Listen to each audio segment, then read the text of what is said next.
大家好，今日我哋嚟到荔枝果場呢度，今日呢分享兩隻非常關鍵嘅問題俾大家。一呢就係現在進入紅燒期，果農應該做呢？第一呢，燒開樹根下面啲殘枝敗葉；第二呢就係在樹身周圍撒生石灰，殺菌防蟲；第三呢就係準備施冬肥，冬肥呢以鉀肥同埋磷肥為主，大家聽清楚吓，鉀肥同埋磷肥為主，其他呢氮肥呢就盡量冇施，咁樣呢就有利於明年坐果率、冇花嘅增加，起到關鍵嘅作用。大家有冇贊成咁嘅觀點呢？評論區交流學習，好嗎？現在呢就係清理乾淨焚燒開嘅呢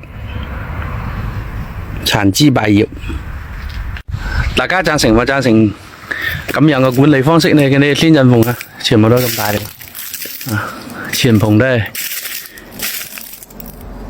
噴石灰、殺菌、防蟲。